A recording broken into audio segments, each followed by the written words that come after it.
Assalamualaikum warahmatullahi wabarakatuh, Pak Sugeng. Waalaikumsalam warahmatullahi wabarakatuh. Saya sebagai calon guru penggerak Angkatan 5 ingin mewawancarai Pak Sugeng dengan tema pengambilan keputusan yang dilema etika atau bujukan moral ya Pak Sugeng. Sebelumnya kita sudah berbincang apa itu dilema etika dan bujukan moral. Langsung saja nggih Pak Sugeng nggih. Menurut Pak Sugeng sebagai Kepala Sekolah SMA Negeri 1 Suko, selama ini bagaimana cara Pak Sugeng mengidentifikasi atau membedakan kasus-kasus yang mana dilema etika, mana yang bujukan moral Pak Sugeng?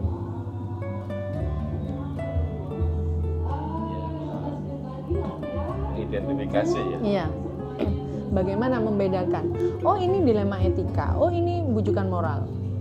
Ya sebenarnya kasus-kasus yang sudah pernah terjadi ya, yang mungkin harus cari solusinya. Ya jujur ya belum tahu saya itu masuk pengertian dilema etika. Ya, selama ini belum tahu nih. Ya. Yang jelas prinsipnya saya ingin mencari solusi ya dari kasus-kasus ini.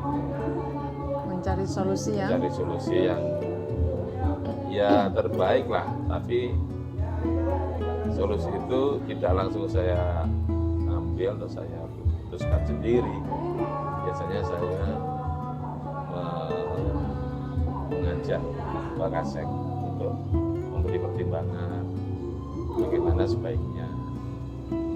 Tapi akhirnya juga saya yang mengambil keputusan. Jadi kolaboratif ya Pak ya, mengajak Iya. stakeholder yang lain lah ya, dalam hal ini Wakasek. Wakasek ya.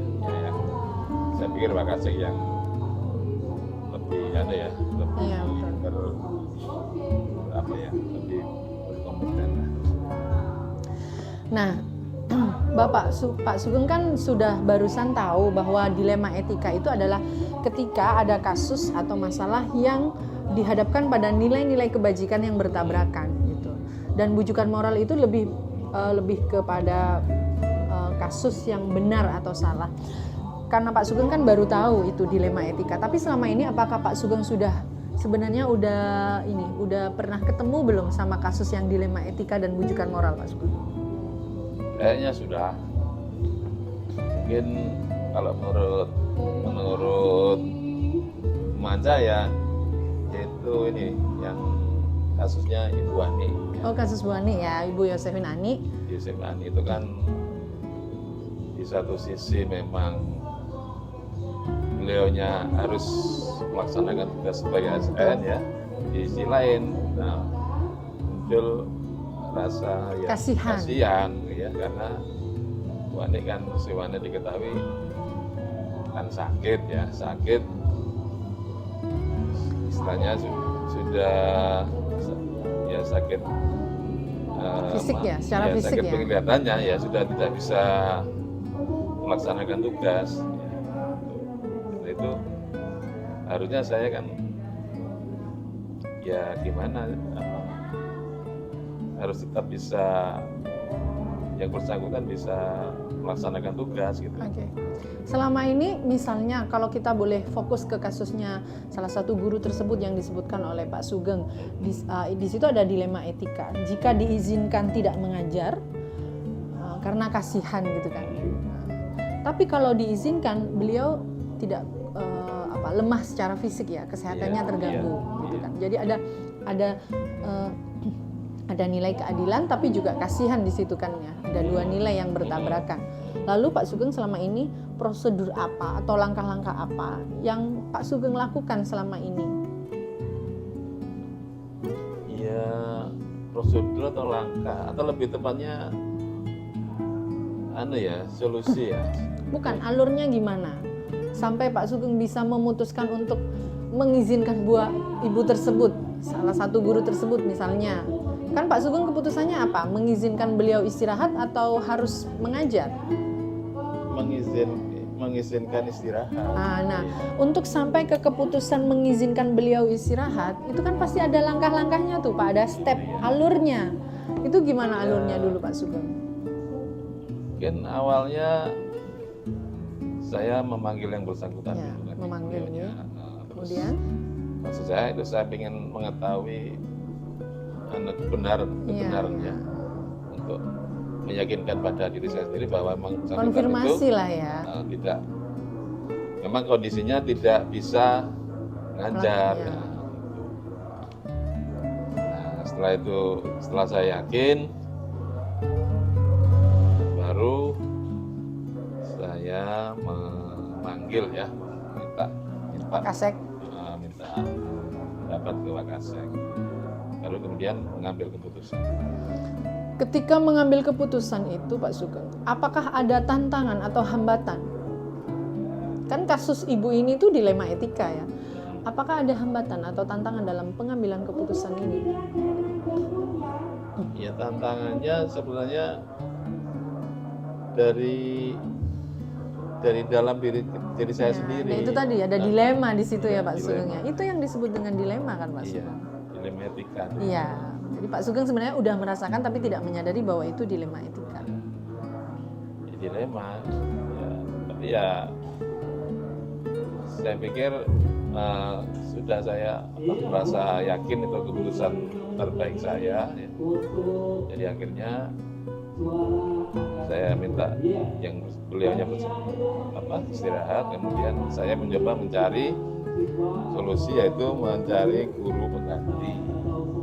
Dalam alur tahapan untuk mencapai keputusan, pengambilan keputusan tersebut Pak Sugeng itu menggunakan atau membuat jadwal atau mengalir begitu saja melihat situasi.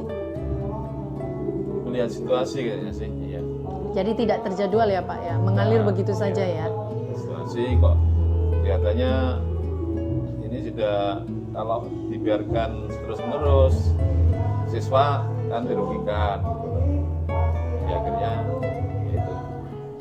Selain wakil kepala sekolah, apakah ada pihak tertentu atau pihak lain yang membantu Pak Sugeng dalam pengambilan keputusan Pak Sugeng?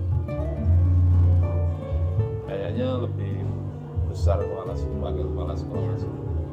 Walaupun mungkin saya lupa, mungkin di pengembang juga pernah saya ajak.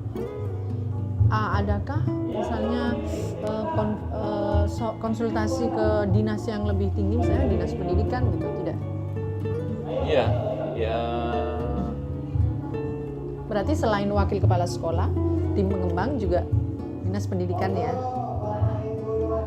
Oh enggak, waktu dalam pengambilan keputusan itu hanya saya dengan wakil kepala sekolah. Yang dengan dinas pendidikan itu setelah itu saya beri laporan gitu.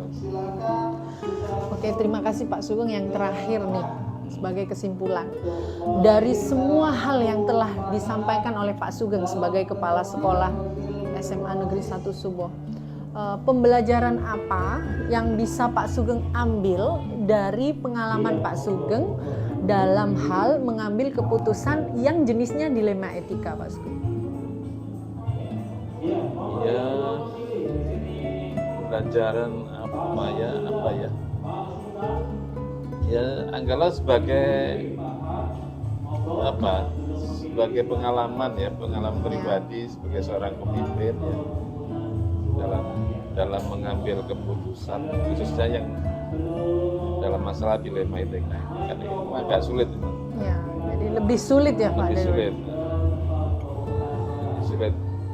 Tapi ya walaupun bagaimana harus dipilih ya, tapi tetap yakin sebenarnya itu sama-sama benar kan. Ya, untuk pengalaman aja, pengalaman dan pembelajaran ya. Ya, memang kan sebagai pemimpin kan juga belum langsung jadi ya, belum bisa langsung tahu gimana keputusan yang terbaik gitu. Jadi berproses ya Pak ya. Makanya kan saya tadi minta pendapat ke Wakasek gitu.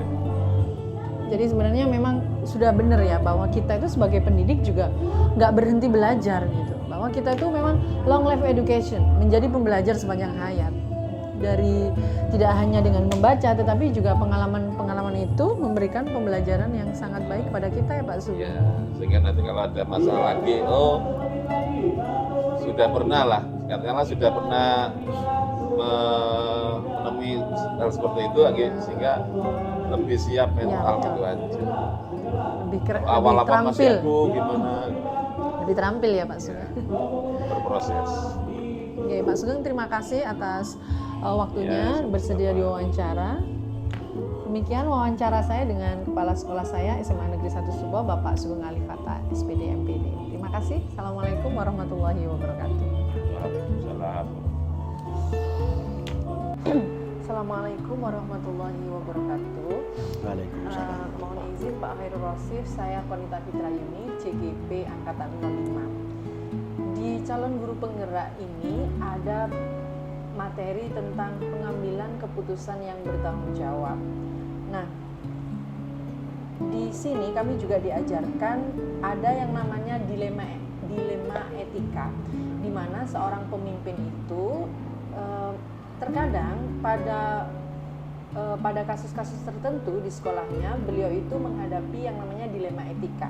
Artinya pada kasus tersebut ketika akan diambil keputusan itu ada dua nilai-nilai yang bertabrakan, nilai-nilainya tapi nilai-nilai kebaikan. Jadi misalnya kalau tadi misalnya Pak Sugeng mencontohkan ada satu guru yang masih berstatus ASN tetapi memutuskan untuk cuti, itu kan itu ada dua dilema. Ada dilema di situ, misalnya kalau diizinkan beliau masih ASN, tetapi tidak diizinkan kasihan karena beliau udah secara fisik sudah tidak mampu mengajar. Jadi terkadang seorang pemimpin itu dihadapkan pada dilema seperti itu gitu. Nah, ada juga yang namanya bujukan moral. Bujukan moral ini adalah perkara benar atau salah. Kalau di dalam materi itu dicontohkan misalnya ada sisa uang pelatihan. Lalu oleh teman-teman guru diminta untuk makan-makan. Nah, di sini kepala sekolah berada di yang namanya bujukan moral. Kalau memang diizinkan itu adalah sesuatu yang tidak benar. Kalau tidak diizinkan ada di situ ada apa ya? Ada di tahap keputusan-keputusan yang diambil itu di situ gitu loh Pak. Ada bujukan moral, benar atau salah. Ada juga dilema etika. Jadi ada nilai-nilai yang bertabrakan. Iya. Nah, selama ini Pak Khairul Asif di SMP Negeri 1 Besuki, apakah Bapak ini telah mampu atau sudah pernah mengidentifikasi bahwa kasus ini dilema etika, bahwa kasus ini adalah bujukan moral? Sebenarnya semua kasus itu kan tergantung cara pandang. Kasus apapun itu tergantung cara pandang. Nah, kalau cara pandang itu sudah benar, karena cara pandang itu tergantung dari sudut pandang. Sudut pandangnya siapa? Sudut pandangnya seorang pemimpin, sudut pandangnya anak buah, sudut pandangnya pemerintah, tentunya beda. Nah, memang setiap keputusan itu seperti itu. Makanya di apa istilahnya ya, di hasil keputusannya juga tidak akan paten. Setiap keputusan itu di lembaga manapun itu tidak akan paten, karena pada dasarnya pengambil keputusan itu larinya nanti akan menjadi penentu kebijakan. Pengambil keputusan itu penentu kebijakan. Tentu saja kebijakan itu kalau sudah tadi melakukan pertimbangan-pertimbangan, maka pada akhirnya keputusan itu nomor satu yang diambil adalah skala prioritas. Mana yang paling menguntungkan dari beberapa option, berapa pilihan keputusan itu? Keputusan kan mesti ada pilihannya, tidak hanya dua. Jadi dilema itu tidak hanya dua, bisa A, B, C benar. Itu. Jadi keputusan-keputusan itu setelah muncul, maka kita cari mana yang merupakan skala prioritas dulu. Nah, gitu loh. Kemudian tentu saja diambil dari yang paling minim risiko. Jadi inti sebuah keputusan seperti itu. Jadi nggak mungkin ya Pak dalam mengambil keputusan tuh nggak beresiko sama sekali. Pasti ada yang ini ya. Makanya itu namanya penentu kebijakan di situ. Dan setiap kebijakan ini yang perlu digarisbawahi, setiap namanya kebijakan itu pasti melanggar peraturan. Sedikit banyak ya. Tidak ada kebijakan yang tidak melanggar peraturan. Kalau tidak melanggar namanya bukan kebijakan. Jadi kalau kebijakan seorang pimpinan artinya dibijaksanakan, maka itu artinya melanggar aturan. Karena aturannya yang mau dijalankan tidak bisa, makanya diadakan kebijakan. Pasti melanggar, begitu loh. Jadi intinya seperti itu. Berarti nggak hanya bertabrakan dua nilai ya? Iya. Nah, bisa jadi banyak nilai kebajikan yang bertabrakan. Iya. Lalu selama ini Pak Hairul tuh gimana dalam bagaimana Bapak menjalankan pengambilan keputusan di sekolah Bapak, terutama pada kasus-kasus yang dimana ada beberapa kepentingan yang sama-sama benar dan mengandung nilai-nilai kebajikan atau kebaikan. Iya. Jadi kalau pengambilan keputusan kembali lagi itu keputusan itu menyangkut kelembagaan, apa keputusan itu menyangkut orang banyak, apa keputusan itu hanya urusan administrasi, itu kan beda. Ya itu yang harus dipilah-pilah dulu. Oh ini menyangkut orang banyak, karena menyangkut orang banyak maka pengambilan keputusan itu selalu dimulai dengan musyawarah. Nah, musyawarahnya itu tentu saja yang kita libatkan yang paling utama adalah pengurus sekolah, mulai dari wakasek, mulai dari humas, mulai dari pembina kesiswaan atau ke pembina-pembina yang lain diajak ngomong ini ada permasalahan begini. Jadi untuk kebaikannya bagaimana, nanti dari rembuk tadi akan muncul alternatif. Lah disitulah muncul pengambilan kebijakan tadi. Dan itu juga sebagai langkah-langkahnya ya. Iya, Pak, jadi setelah muncul alternatif tadi, nah tinggal kepala sekolah yang membuat kebijakan. Ini loh sudah dari pengurus ini, dari OSIS begini, dari misalnya dari kurikulum begini, dari ini begini. Nah, kita tinggal sebagai penentu tadi. Jadi penentu kebijakan ya membijaksanakan itu. Paling tidak bisa mengambil jalan tengah dari beberapa alternatif keputusan itu. Dan memang untuk mencapai mufakat itu agak sulit. Bagaimana supaya efektif, Pak? Supaya efektif dalam mengambil keputusan itu? Ya tadi itu. Jadi kalau sudah dikumpulkan ini sudah cara yang efektif. Tidak pas langsung ada masalah begini tiba-tiba keluar putusan seperti ini. Ini akan banyak tantangan, akan banyak apa ya istilahnya? Hambatan. Ya semacam itu, ya risiko, ya macam-macam. Makanya nomor satu setiap masalah itu ya dimusyawarahkan. Sebelum dimusyawarahkan, intinya seorang pimpinan itu harus sabar mencerna ini permasalahan apa. Kalau enggak akan pernah bisa mencapai keputusan yang baik. Tapi kalau sabar, dilihat dulu ini siapa saja yang mau saya ajak ngomong. Karena karena tidak semuanya bisa diajak ngomong. Oh ini kalau diajak ngomong nanti akan begini. Kita sudah punya aturan kayak orang main catur itu. Kalau saya langkah ini nanti caturnya ini buahnya ini akan lari ke sini. Nah, waktu pengambilan kebijakan juga seperti itu.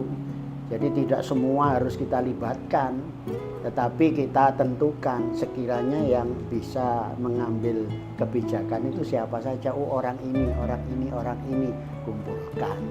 Habis itu sampaikan ada permasalahan begini, kemudian keuntungannya ini, kerugiannya ini misalnya. Seperti itu. Kalau hambatan selama ini yang dialami Pak Hairul apa dalam mengambil keputusan itu pada kasus-kasus dilema etika atau Kalau rujukan moral? Itu hambatan itu urusan pribadi. Nah, bagi saya tidak ada. Bagi saya khusus pribadi loh ya. Bagi saya pribadi tidak ada hambatan seberat apapun. Juga ya, Pak? Ya, seberat apapun itu tantangan, ya tentu saja banyak. Apalagi sekolah ini sudah cukup terkenal lah. Jadi sekolah ini punya nama, punya track kurang baik di pusat sana. Nah, mungkin dengan itu saya ceritakan di sini supaya bisa ngatasi orang-orang itu. Makanya saya kesini di awal 1 bulan 2 bulan ini saya enggak segala macam administrasi saya belakangkan. Yang saya utamakan adalah membangun manusianya ini. Bagaimana supaya manusianya ini bisa berkoordinasi, bisa kerjasama. Karena selama ini enggak bisa kerjasama. Jadi orang-orang yang seperti itu harus dibangun dulu. Artinya didahului, didatangi. Sampai kaget teman-teman itu. Ruangan ini saja dekat sini ini. Berapa tahun kepala sekolah sebelum saya, enggak saya sebut namanya, enggak pernah masuk ruangan ini. Karena di situ ada orang-orang yang apa istilahnya ya. Pokoknya lah dianggap dituakan lah di sini. Sehingga orang enggak berani. Jadi beberapa kepala sekolah itu enggak berani masuk sini. Lah saya baru 1 minggu sudah saya masukin. Saya masukin dulu, saya ajak omong, saya ajak rokokan. Orang beneran ya Pak? Lah iya, saya ajak rokokan, bukan. Enggak, kalau yang enggak bener itu di mana-mana juga ada. Diajak rokokan, diajak ngomong. Kenapa sih begini? Ada salah satu kasus. Jadi ada treatment lah ya Pak? Iya, ada salah satu kasus di sini itu ada guru. Ada guru itu yang kebiasaannya di kantor, di ruang guru enggak pakai baju ada di sini. Gitu ya Pak? Iya, enggak pakai baju itu. Ya, kayak itu kan bisa kayak juga kayak ada orang yang kayak enggak, kalau dikatakan tak beres, orang beres, guru agama lagi. Ini itu kan perlu pendekatan juga, semacam ya? Itu. Hanya perlu pendekatan, ada apa kok seperti ini. Itu kan harus dicari. Ya Pak, memang seperti itu sejak dulu gini dimarahi tambahan. Oh ya sudah, akhirnya saya datangi. Ya saya ajak rokokan. Yang seperti itu ada jadwalnya nggak Pak? Terjadwal atau sementara ini insidental. Ya, jadi tidak ada schedule khusus untuk menangani orang-orang itu. Karena kenapa tidak ada? Karena waktu saya itu sangat sempit. Jadi saya masuk sini saya perkirakan hanya 10 bulan, makanya harus tertangani betul. Jadi harus orang ini datangi, terus dilihat perpustakaan Kocar-Kacir, dilihat lab Kocar-Kacir, dilihat ini Kocar-Kacir. Gimana nih caranya? Ya karena memang apa ya, untuk menangani sekolah sebesar ini memang butuh ekstra. Jadi harus keliling dilihat, oh ini begini. Permasalahannya apa, ini. Begitu permasalahan sudah masuk semua, baru kita buat apa namanya itu, semacam diagram apa kalau di itu, semacam skema itu loh. Iya, kita buat. Oh ini loh begini. Oh berarti ini orang ini belum tepat ditaruh di sini. Orang ini belum tepat. Nah mulai dipikir itu sudah. Sehingga satu iya pemetaan itu kan gambar itu. Iya. Kemudian 1 semester di sini langsung saya ubah. Kaget semua orang-orangnya. Selama ini beberapa kepala sekolah orangnya tetap itu saja. Yang kerja itu saja. Nah begitu saya di sini 6 bulan langsung dah tak rapatkan. saya buat manuver. Nah, itu pancingan saya, tapi tidak semua orang bisa melakukan itu. Buat manuver dulu. Ini saya tunjuk jadi ini, saya tunjuk jadi ini, saya tunjuk jadi ini, geger. Biar itu udah rame datang ke sini itu. Wah, ini gini. Sengaja saya buat seperti itu saya gitu. Saya ingin tahu siapa saja yang peduli kepada sekolahan, siapa saja yang tidak peduli babah kono sakarepmu. Kan ketemu dengan sampean menghadap ke saya begini, ini artinya sampean peduli terhadap sekolahan. Ada lagi datang. Dengan sampean datang sendiri seperti ini, artinya sampean peduli pada diri sampean sendiri saya gitu.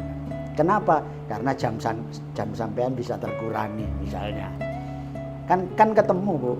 Ini kenapa orang ini masuk? Oh, ini karena jamnya dia enggak jadi ini, akhirnya jamnya terkurangi akhirnya. Nah, kan seperti itu.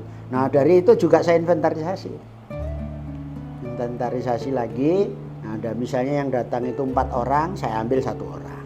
Yang datang lagi 1 orang, itu saya jadikan satu dengan yang sudah saya pilih tadi. Habis itu saya ajak ngomong. Tak tunjukkan. Kemarin itu tunjukkan saya itu sebenarnya manuver saya buat manuver supaya teman-teman itu muncul. Nah, sekarang ini muncul, jadi saya senang seperti ini. Artinya apa? Artinya teman-teman bisa diajak ngomong. Kalau teman-teman saya putus saya begini terus diam semua, itu artinya tidak bisa diajak ngomong. Berarti masih seperti zaman dulu, zamannya kepala-kepala yang lama, zamannya Pak Harto. Semuanya menunggu petunjuk, menunggu petunjuk Bapak Presiden, menunggu arahan dari Pak Kepala Sekolah, menunggu, semuanya menunggu lah. Saya tidak ingin bapak-bapak ini menunggu lah gitu. Makanya sekarang ini kayak besok ini Maulid Nabi, saya tidak tahu malah mau habis berapa, mau apa, tidak apa. Barusan saya tanya, kok tidak ada laporan? Ya Pak, katanya zaman kalau tidak ada laporan sudah beres. Nah, saya gini kan, bagus seperti itu ya. Iya. Jadi ada apa-apa sudah tangani dulu, baru ada masalah sampaikan ke pimpinan. Pak, ada jadi acara ini. Itu gitu yang ya, yang ruwet itu. Nanti hanya masalah sandal jepit saja ke kepala sekolah misalnya. Jadi semua yang menemui masalah apapun, masalah siswa, masalah apapun harus bisa menangani. Bukan kalau ada masalah ini, aja ke BP. Ini ke pembina OSIS, enggak. Semua harus bisa nangani masalah. Jadi nemu masalah apa, ditangani. Enggak bisa baru ada hierarki itu. Iya. Seperti itu. Selama ini ada nggak seseorang atau faktor-faktor tertentu yang membantu Pak Khairul dalam mengambil keputusan pada kasus dilema etika? Ya tadi itu. Jadi intinya kita panggil orang-orang yang kita nilai bisa untuk dijadikan bahan pertimbangan. Ya. Jadi tidak harus semua orang. Ambil orang-orang tertentu, misalnya 3 atau 4 orang, diajak ngomong. Ini gimana enaknya? Yang artinya orang-orang itu bisa mewakili temannya. Jadi yang kita tunjuk itu harus orang yang bisa mewakili suara dari teman-teman. Tidak harus yang nurut, ya. Kadang-kadang kita salah. Kita panggil orang-orang yang nurut dengan kita. Ini pengambilan yang kurang bagus. Pengambilan keputusan yang kurang bagus. Jadi profesional lah ya, Pak. Iya, jadi kita harus ngambil dari semua itu. Iya, yang mewakili suara ini siapa kira-kira? Oh, orang ini mewakili yang kontroversial misalnya. Orang ini yang ngikuti saya. Kumpulkan, Dad. Kalau selama ini Pak Khairul Asif itu sudah menemukan banyak kasus-kasus dilema etika, lalu juga banyak sudah menghasilkan keputusan-keputusan gitu dari kasus-kasus tersebut. Apa pembelajaran yang bisa Pak Khairul petik dan bisa dibagikan kepada kami semua pada pengambilan keputusan pada kasus dilema etika? Pembelajaran yang bisa dipetik. Ya sebenarnya kan dari rangkuman pembicaraan tadi itu sebenarnya sudah bisa. Tinggal tinggal menggarisbawahi saja. Mana sih? Oh ini loh yang dilakukan ini loh. Jadi fungsi sebagai pimpinan kan ada di situ, ada namanya leadership itu. Jadi kepemimpinan tetap harus ada. Jadi kembali lagi ke keputusan itu pada dasarnya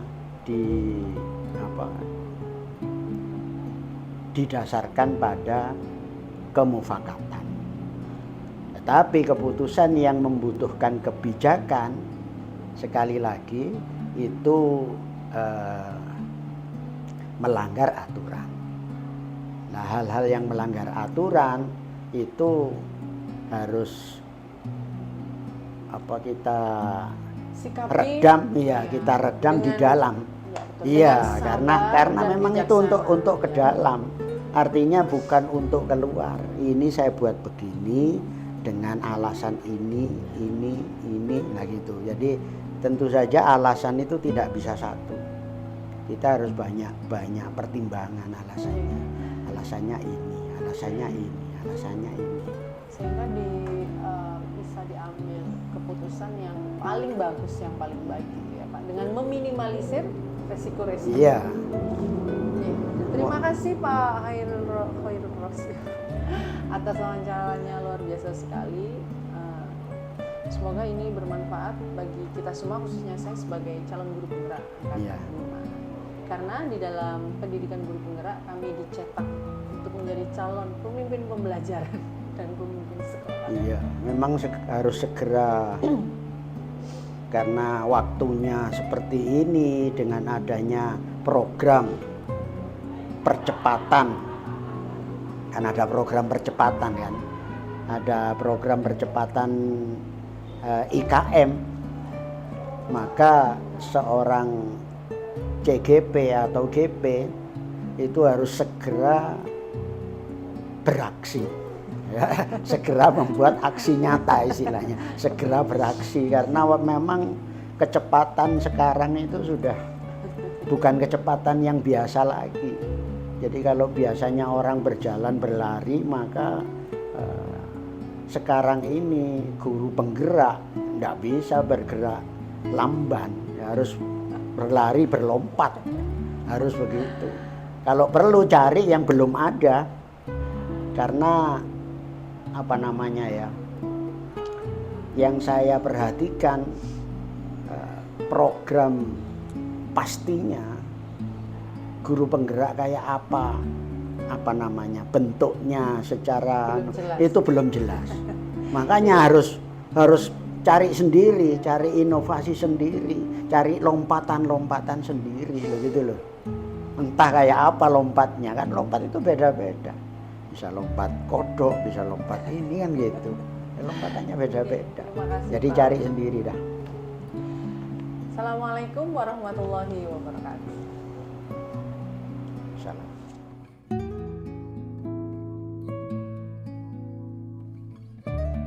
Demikianlah wawancara saya dengan dua kepala sekolah. Kepala sekolah yang pertama, Bapak Sugeng Alifata, SPD MPD, Kepala SMA Negeri 1 Subo, yang selanjutnya akan saya sebut sebagai Kepala Sekolah nomor 1. Kepala sekolah yang kedua adalah Bapak Khairul Rosyid, Kepala SMP Negeri 1 Besuki, yang selanjutnya saya sebut sebagai Kepala Sekolah nomor 2. Ada banyak hal menarik yang saya temukan setelah mewawancarai keduanya. Baik kepala sekolah nomor 1 maupun kepala sekolah nomor 2 sebenarnya sudah banyak mengambil keputusan tentang kasus-kasus dilema. Kepala sekolah nomor 1 menggunakan paradigma keadilan lawan rasa kasihan. Paradigma keadilan lawan rasa kasihan banyak menggunakan sifat empatik. Bagaimana jika saya di posisi orang tersebut? Sedangkan pada kepala sekolah nomor 2, beliau lebih memilih paradigma individu lawan kelompok. Paradigma individu lawan kelompok berpijak pada aliran utilitarianisme, yaitu mengerjakan apa yang dapat menghasilkan kebaikan terbesar untuk jumlah orang terbanyak.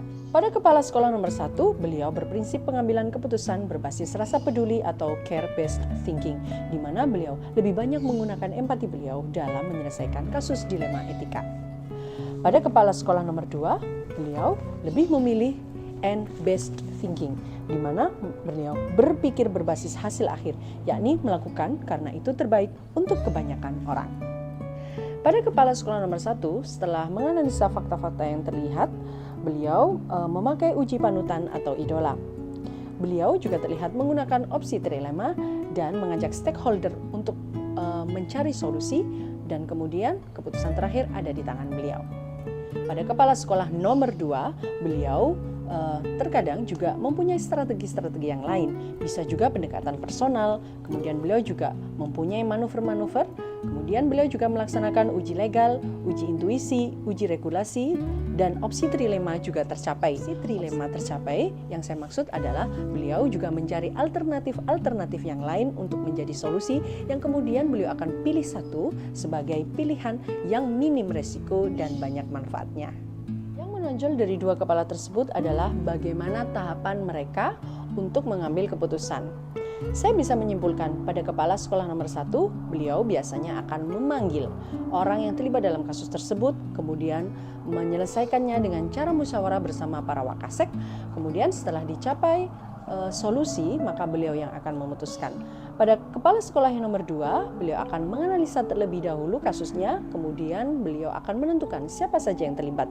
Tidak harus wakil kepala sekolah, lebih bervariatif siapa yang akan diajak berunding untuk menyelesaikan masalah tersebut. Dan terlihat beliau cenderung mencari banyak alternatif, solusi-solusi untuk kemudian dicari alternatif yang terbaik dan minim resiko.